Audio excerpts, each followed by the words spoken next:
Christmas. Up goes the tree, on go the lights. There really is no place like home for the holidays. An exciting season of presents and parties only a Scrooge could hate. But where did all the traditions start? Why do we hang stockings? When did we start singing Christmas carols and decorating trees? How did Santa get the red suit, the sleigh, and 8 tiny reindeer? There's a hidden history behind all of our modern customs. Some of the origins are dark and mystical. Some are simply about making money. So brace yourself for the truth behind the holiday we love. It's the real story of Christmas.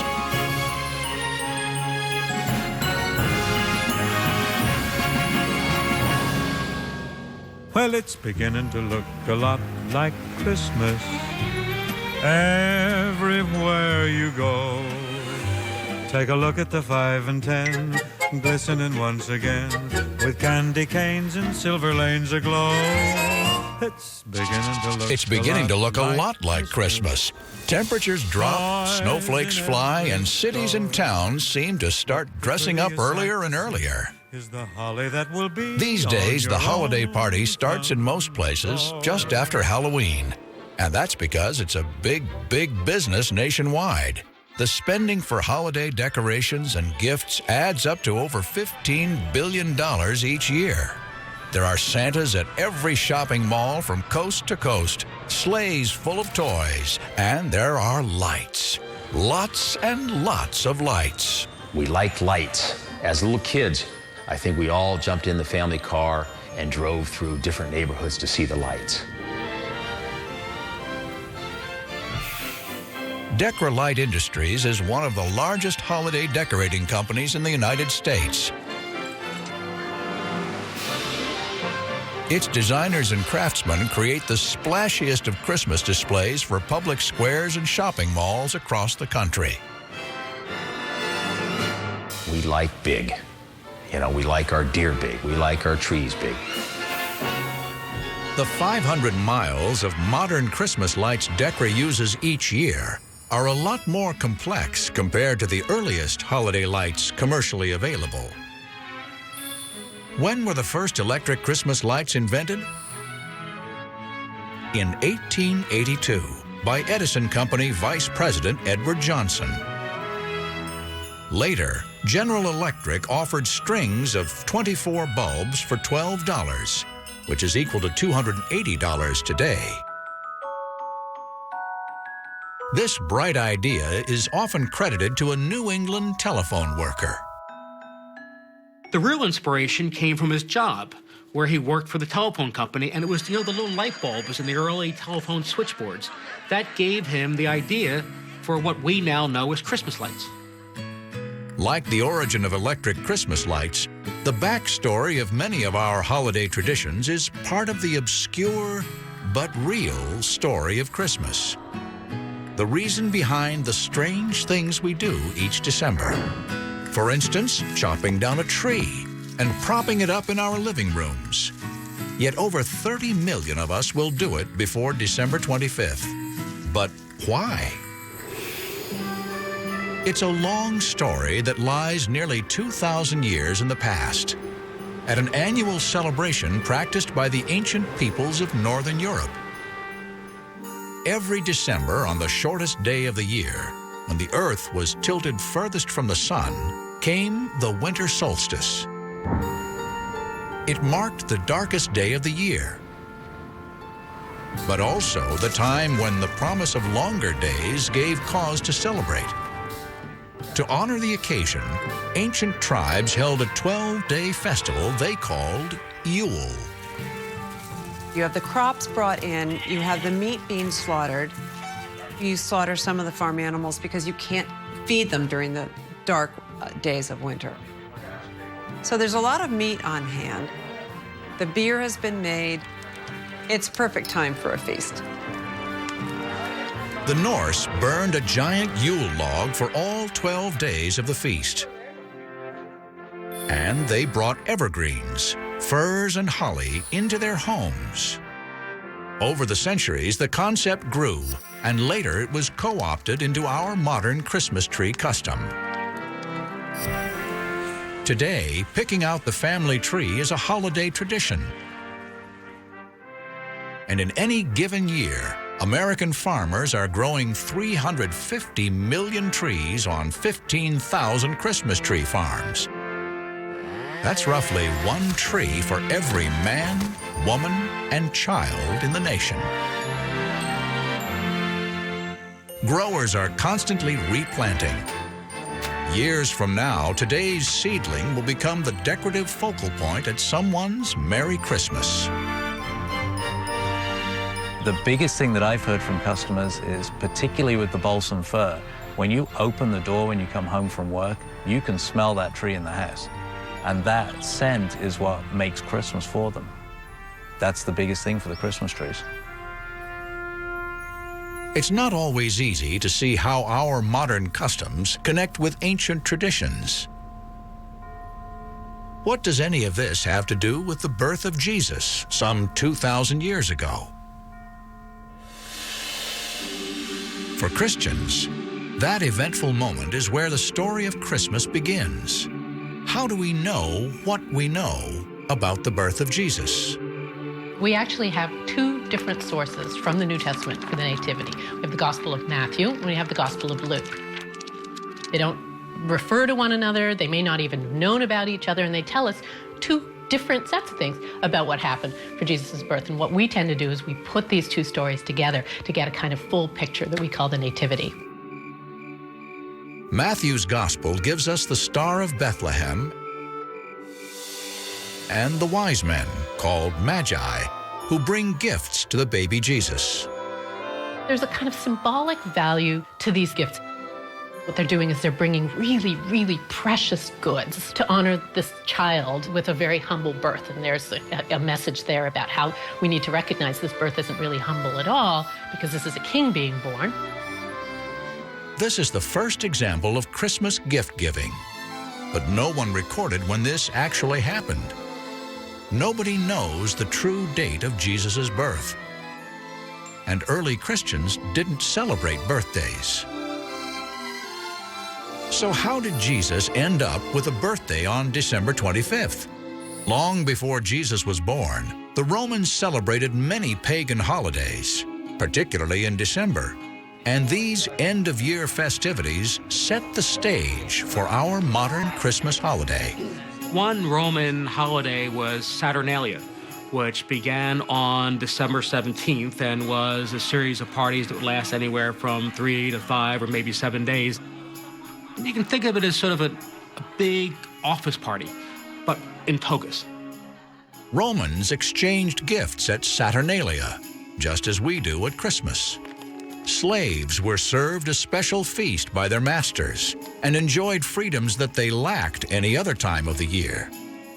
The second party is New Year's. It was a 5-day party, and it was quite enjoyable as well. And then in between Saturnalia and New Year's, there was already a birthday celebration for a Roman-related god on December 25th. That god, Mithras, and still another god, Sol Invictus, the unconquered sun, were both honored on December 25th. Since the date fell near the winter solstice, the same celestial event celebrated by the tribes of northern Europe, Romans lit ritual bonfires and candles to push back the darkness, the origin of our modern Christmas lights.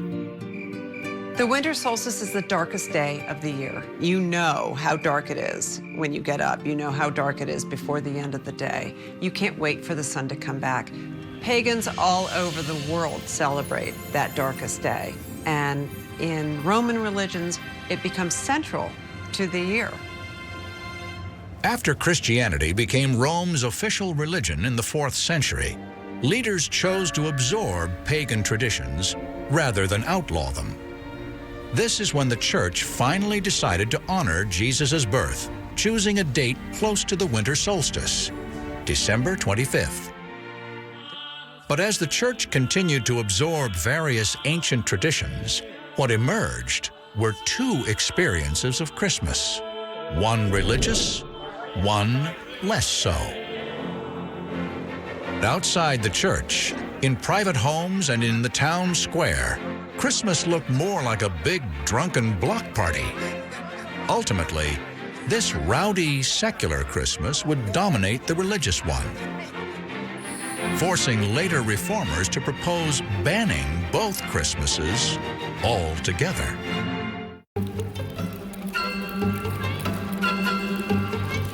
Lights and decorations may be the essential trappings of our modern Christmas. But for kids, the only real necessity is a jolly, bearded old man in a red suit. More than 20 million children visit Santa every holiday season, including several thousand at Santa's Village, a Christmas theme park in New Hampshire.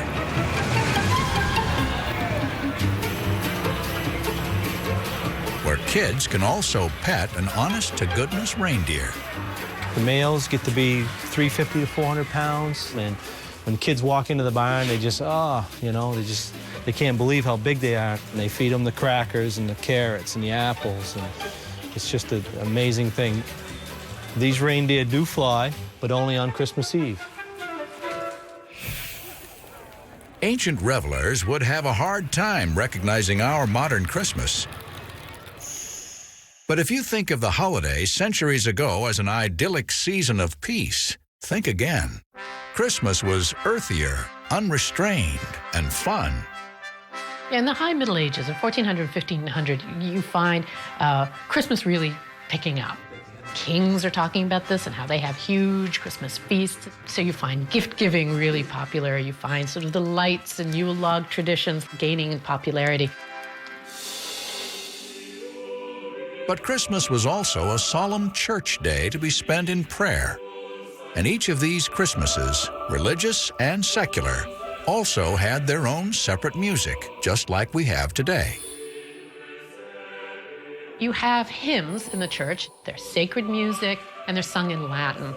And you find gradually the development in the 12th century of Christmas carols. And Christmas carols are sung in the vernacular. They're not in Latin. They're languages everybody knows. And people enjoy these songs, and people sing them together. And very quickly, there gets to be the tradition of not singing these songs in church. But medieval caroling wasn't just about singing. It was about drinking. At every door, revelers begged for a gulp from the household punch bowl, getting drunker with every note they sang. By the 17th century, religious reformers were losing patience with the rowdier Christmas traditions. They decided the holiday was simply too much fun, and they decided to ban Christmas altogether. But how could Christmas be outlawed? There's a kind of backlash against Christmas. Among Protestant groups, you find a desire to not celebrate Christmas, a repudiation of Christmas as kind of a Catholic invention, frankly, something that the Catholic Church had allowed happen. In England, Christmas was even banned outright for a time. But that didn't last. Within a few years, a more restrained version of the holiday was back. But Christmas would have an equally hard time in the New World during the early 17th century. Pious settlers from England looked upon the holiday with suspicion. And when European settlers came to America, the newly formed Puritan colony of Massachusetts wanted no part of the holiday. And in 1659, it banned Christmas too. The Puritans of New England were very well aware of the pagan associations with the celebrations of the winter solstice, and they wished to avoid any kind of association with that. One Puritan commentator said that Christmas was chastity's shipwreck. And another one in Boston said that men did more dishonor to Christ on the 12 days of Christmas than they did the entire 12 months of the year. The colonies began to spread down the coast, and settlers in the mid-Atlantic region were much less conservative. By the mid-1700s, these colonists had adopted many of their Christmas traditions from Europe. But there were still a number of revelers who kept the rowdy behavior of the past alive. In Virginia, for example, most people that celebrate it with a dinner with friends.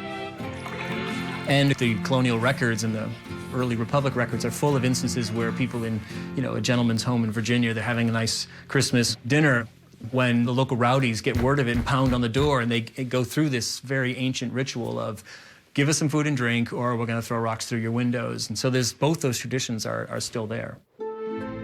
But as America matured, so did its Christmas customs, as the well-to-do launched a crusade against rowdy Christmas. Respectable middle-class Americans wanted to take the rowdy Christmas, the public Christmas that took place outdoors, and move it indoors. I mean, these are people who had property. They were afraid of destruction. They were afraid of losing things that they owned.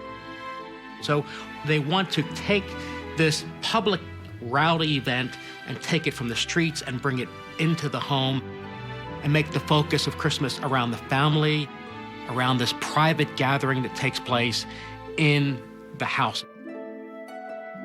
This effort was most deliberate and most successful in rapidly expanding New York City. Its founders, the Dutch, embraced their old-world homespun Christmas customs. And one New Yorker, a college professor with a gift for poetry, would change the face of Christmas forever.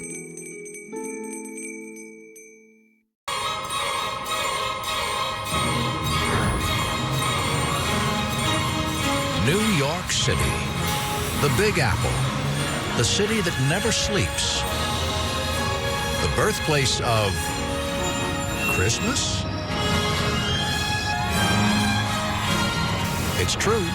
New York City has shaped Christmas, the modern secular Christmas we now celebrate, more than any other city in the world.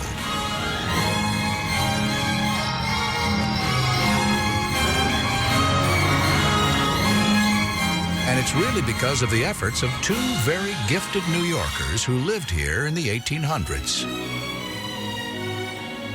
They would reinvent old-world Christmas customs to create our modern American holiday, and they would help mold our image of jolly old St. Nick. The New York they knew was America's great metropolis, a city keeping pace with the Industrial Revolution that was transforming America virtually overnight. New York in the 1800s was a city that was alive with change. The population was booming. There was new industry. There were the new stores that were growing up that provided the foundation for what became the commercialization of Christmas. But it was not only a city that was alive with change, it was also a city that was alive with new ideas. Clement Clark Moore, a New York professor of Oriental and Greek literature, had an idea that would change Christmas forever. In 1822, he wrote a 56-line poem he called A Visit from St. Nicholas, better known today as The Night Before Christmas. Almost single-handedly, he created the modern American vision of Christmas. What's really interesting about Moore's poem is it distilled various traditions in the early 19th century and put them all together and added Moore's own imaginings. Moore's poem becomes a path-breaking moment, a watershed in how Christmas is celebrated. Moore's subject was Santa as we know him today. His inspiration? Two legendary Christmas figures of the old world. One was St. Nicholas, a 4th century bishop renowned for gift-giving, legendary for leaving presents in stockings. The other was Santa Claus, the Dutch version of St. Nicholas. Santa Claus had merged a bit with Odin, the pagan god of Yule, who flew through the sky on an 8-legged horse. Before the mid-19th century, Santa Claus comes in different shapes and sizes. He arrives, on a boat, on a horse, on a sleigh, and all of that sort of codified and narrowed down in America, largely in New York City. Both old world legends were rich in details, many of which Moore chose to leave out. One omission was a bizarre, dark, devil-like companion of St. Nicholas, who might bring a switch to punish naughty children, or worse. In Northern Europe, there was a sort of devil figure that accompanied St. Nicholas. He had horns, long red tongue, covered with fur, tail, and hoof. And he would come into the room right after St. Nicholas. And one scene in particular shows two little boys cowering because outside the door is this devil figure, Krampus. Clement Clarke Moore's St. Nick embodied only good. Moore introduced several new characteristics for Santa. He dressed him in American fur, gave him a pipe, and portrayed him not as a priest, but a jolly, dimpled elf with a twinkle in his eye. On his back, he toted a sack full of toys for the children of the house. Moore also gave him a sleigh that he flew through the sky, led not by a horse, but by 8 reindeer, each with its own name. Now Dasher, now Dancer, now Prancer and Vixen, on Comet, on Cupid, on Donder and Blitzen. Moore's poem enthralled 19th century Americans. It created a new kind of Christmas, neither rowdy nor religious, but centered on home and family. In the decades that followed, artists would expand on Moore's imagery, but his would be the vision that would endure. One interesting thing about the poem is that book editors actually changed the last line. In Moore's original version, it was, "Happy Christmas to all, and to all a good night." Most books change happy to merry. As iconic as Clement Clarke Moore's Santa was, he still wasn't the fully formed Kris Kringle we know today. His Santa still had no North Pole workshop, no elves, no letters from kids, and no naughty and nice list. Where did these details come from? Give the credit to another New Yorker, illustrator Thomas Nast. He took Moore's Santa and produced the definitive version for generations to come. Thomas Nast is one of the great illustrators of the 19th century. A lot of the images that we see today, he created. When you think about the donkey and the elephant for the Democratic and Republican Party, he created it. The image of Uncle Sam that we've all come to know is a creation of Thomas Nast. And he also is the person who gave us our modern version of Santa Claus. In 1862, one of America's major magazines, Harper's Weekly, commissioned Nast to draw its Christmas illustrations. He transformed Moore's jolly old elf into someone taller and grander. So he becomes your grandfather. Gives him the full flowing white beard, which is the image of a wealthy person in the Victorian world. He was wearing a red coat with white trim, black boots, the buckled belt, the pipe. Nast's image of Santa became indelible, and with every Christmas grew richer in its detail. Nast does this year after year. He creates lots of the things we associate with Santa Claus. The list of naughty and nice, living at the North Pole, and that becomes the image of Santa Claus. One reason Americans loved Nast's and Moore's Santa is that he celebrated childhood. Only recently had a new appreciation of children begun to sweep the nation in the wake of the Industrial Revolution. You have to think back on how children were viewed at, say, the beginning of the 19th century when they were dressed like little adults and expected to behave like adults. Up through the middle of the century, things began to change, and everything became very home-oriented. And so children became very central to Victorian Edwardian society.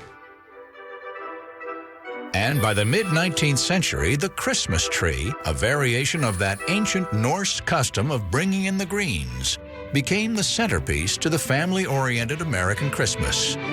All because of one picture.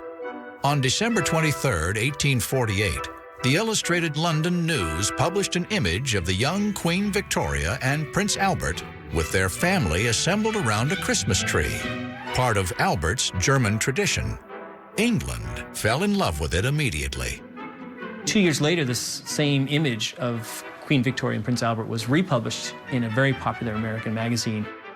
with a couple of alterations. They took out Queen Victoria's crown and took off Prince Albert's mustache so that they looked a little bit more American, and it was a way of sort of essentially telling middle-class Americans who bought this magazine that this would be a tradition. This is a tradition worthy of your home. The Christmas tree had officially arrived in America. By 1856, President Franklin Pierce was putting one in the White House. America's redefined, kid-friendly Santa Claus and elaborately decorated Christmas tree helped to transform Christmas itself. A holiday once ruled by drunken rowdiness was now a time to celebrate the family. For 79 million shoppers, the Christmas season begins the day after Thanksgiving, when the gun sounds on the retail free-for-all called Black Friday. We've all heard that Black Friday is the busiest shopping day of the year, but the truth is, that's a myth. The actual busiest shopping day varies, but usually falls closer to Christmas in mid-December. That's why these malls decorate, why these shopping centers decorate. They're making a statement themselves. Besides being warm and friendly and inviting to the neighborhood, it's also time to start thinking about buying those presents. But how did Christmas become so commercial? And why do we tolerate, even celebrate that? As early as the mid-19th century, Christmas had found a home in shops and stores that marketed the holiday to consumers. With specialty wrapping paper, Christmas cards, decorations, and especially toys. This is the Industrial Revolution. The hallmark of that is creating lots and lots of cheap stuff, and the creation of a middle class that has money and desires to buy this stuff. So it's not that hard to see that Santa Claus is going to be co-opted by retailers. The first time a department store used Santa to sell goods came in the 1840s. Santa appeared in a department store ad as an illustration of a sort of Dutch-looking Santa Claus going down the chimney. By 1874, from there, it just generated so many companies using Santa as their pitchman. A lot of bizarre images coming out of the fireplace selling coal, for example, or selling shoes, or everything in the world. He's been a salesman almost from the very beginning in America. As time went on, Santa sold more than just products. He marketed Christmas itself and the warm nostalgia it conjured up. During 2 world wars, Santa reminded soldiers what they were fighting for and helped charities tell of those less fortunate. Santa sold the very idea of Christmas as a season of peace and goodwill toward men. And by 1940, Santa's expanding role as an advertising icon earned him a standardized look. Artist Norman Rockwell reinterpreted the red-suited, white-bearded gift giver that Thomas Nast established and brought him into the 20th century. Rockwell's magazine covers and greeting card images showed a big, friendly Santa, and others followed Rockwell's lead. Department store Santas were starting to standardize Santa, and he was starting to be mostly red and white. It helped freeze that image, make him more jovial, more plush, more pleasing for a family image. In 1939, while illustrators like Rockwell were improving Santa's look, copywriter Robert L. May was creating a whole new holiday icon, a red-nosed reindeer named Rudolph. The Rudolph figure is created for Montgomery Ward department store in Chicago. And they want to have essentially kind of a handout, a Christmas favor, if you will. So he writes a 38-page pamphlet in verse about this woebegone reindeer. Originally calls him Rollo the Red-Nosed Reindeer. Towards the end, they decide to need something a little more punch, so it becomes Rudolph the Red-Nosed Reindeer. And it's a huge hit. In 1949, May's brother-in-law, songwriter Johnny Marks, put Rudolph to music. He wrote the song and gave it to Gene Autry, and Gene Autry didn't like it. He didn't even want to record it. And Gene Autry's wife said, no, this is a good song. You need to record it. Rudolph the red-nosed reindeer had a very shiny nose. And if you ever saw it, you would even say it glows. Autry finally agreed to record the song, but only as a B-side to one of his records.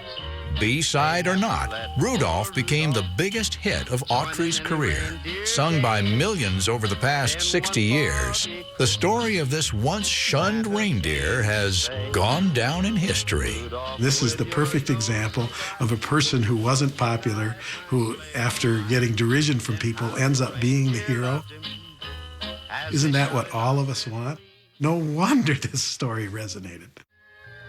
Rudolph the Red-Nosed Reindeer has become one of the most popular songs of all time, but it's really a kid's song. Rudolph the red-nosed reindeer, you'll go down in history. Another holiday song from around the same time and destined for immortality was geared more for grown-ups.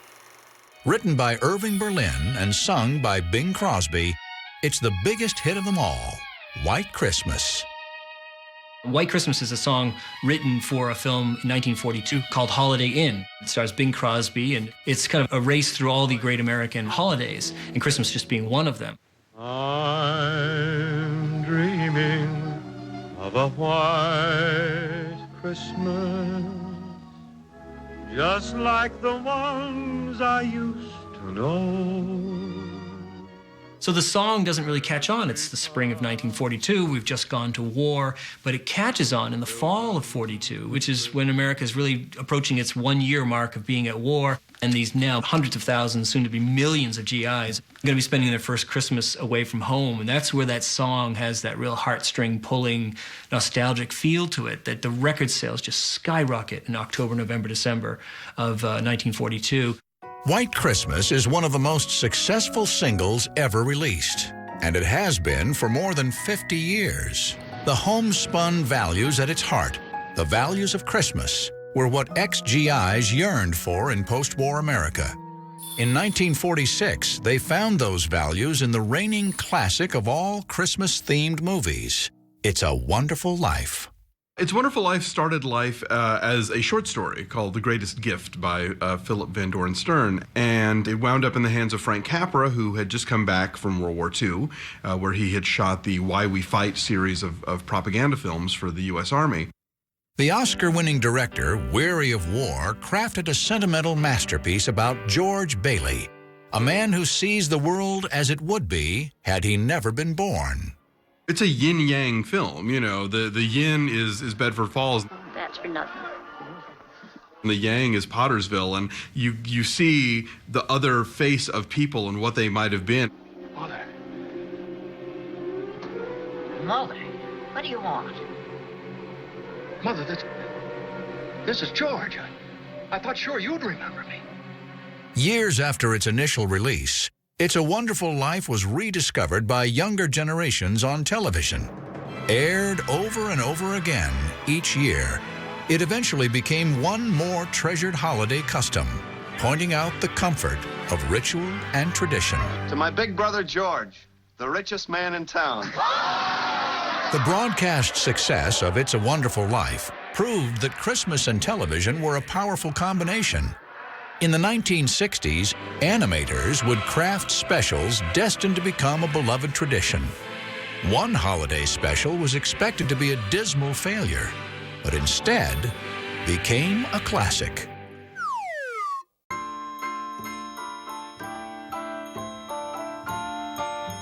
Christmas in America has evolved over the centuries, keeping pace with the rapidly changing nation itself.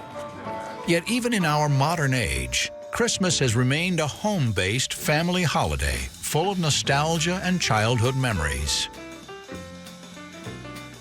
We can sort of re-embrace our childhood innocence before we became such hard-bitten, cynical, awful people, you know, that we saw the world in another way, in a more generous and kind and loving way, and that it's never too late to sort of go back to that way of looking at things. Christmas's power to spread cheer and make memories skyrocketed with the ascent of an institution as dear to kids as Christmas itself: television. By the 1960s, baby boomers were enjoying a golden age of holiday TV. There was a golden age of Christmas specials that began about in the mid-60s and went into the mid-70s. These specials were aimed specifically at children, although were sophisticated enough to entertain the adults that were in the room. The very first of these animated holiday specials debuted in 1962, Mr. Magoo's Christmas Carol, a retelling of Charles Dickens' beloved story.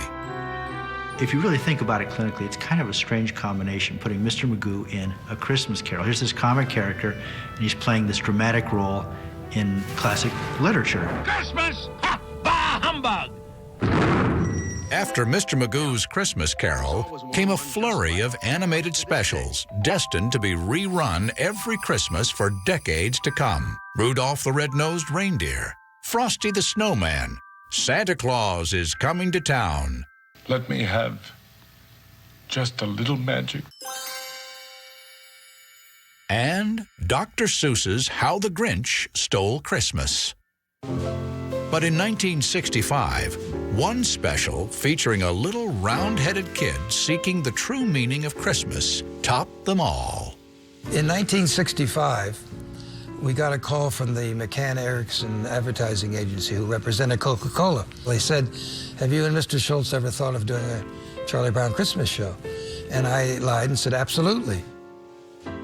So I called Sparky, our nickname for Mr. Schultz, and said, I think I just sold a Charlie Brown Christmas. And he said, what's that? And I said, it's something you're going to write tomorrow. Mendelssohn and animator Bill Melendez had to create a 30-minute animated special in just 6 months. They made radical creative choices, like using child actors for the voices. I was 9 years old. They were 8 years old, 7 years old. We're all in one recording studio, bouncing off the walls, playing with the drums and stuff, because it was a recording studio where, like, the Doors recorded their albums. The work progressed, but time was running out. We did end up finishing it just like a week before it went on the air. Then we took it to CBS, and the three fellas there didn't like it at all. And they said, we're going to have to run it because it's scheduled for 4 days from now. But, you know, nice try, but it just doesn't work. So as we went through these minefields, it's amazing it ever even got on the air. One issue that concerned everyone was Schultz's insistence that the show quote the Bible. One of us said, you know, do you really think we can, you know, animate a kid reading from the Bible? Do you think we can get this through? And I remember he said at the time, well, if we don't do it, who will? Isn't there anyone who knows what Christmas is all about? Sure, Charlie Brown. I can tell you what Christmas is all about. And there were in the same country shepherds, abiding in the field, keeping watch over their flock by night. And lo, the angel of the Lord came upon them. Bill staged it in a very, very simple format. And the way that wonderful actor, Chris Shea, read it, it became, you know, one of the really indelible moments, probably in animated history. For unto you is born this day in the city of David a Savior, which is Christ the Lord. The success of A Charlie Brown Christmas proved once again how the secular and the religious Christmas aren't mutually exclusive, that each gives this holiday its wonder. That's what Christmas is all about, Charlie Brown. In the half-century or so since Linus uttered those memorable words, Christmas has continued to adjust to the changing times. In 1968, the crew of Apollo 8 took Christmas into space as man orbited the moon for the first time on Christmas Eve. We close with good night, good luck, a Merry Christmas, and God bless all of you on the good earth. More recently, Christmas has been revolutionized by the internet, where one-click shopping on sites like Amazon has added a new term to the Christmas lexicon. Cyber Monday has joined Black Friday as a retail milestone. It's really remarkable, but in the last 20 years, there's been a revolution in the way we shop for Christmas. I mean, 20 years ago, you have to go out to your suburban shopping mall or go to a big department store. It took a lot of time, and now you just sit at your desk in front of your computer and hit a couple keys, and it's done. It's faster, it's more efficient, but, you know, it doesn't have the same feeling. Such are the latest wrinkles in a very old story. The many ways we celebrate this ancient holiday. Every generation bemoans the current state of Christmas. It's always they're wanting to go back to what they think it was. And that's the funny thing about all traditions and all holidays is that they never are static. And they're never nearly as old as you think they are, these traditions that you hold near and dear. These days, the glow from our holiday lights and television sets helps us banish the cold, dark winter nights the way Yule logs and bonfires once did 1,000 years ago. People make up holidays. Traditions are invented, but there are uses for those cultural tropes that stay with us for centuries. There's something about the deeper meaning there that is singing to our bones, and we hear it and we think, yes, that's the tradition, and that's what I want to celebrate.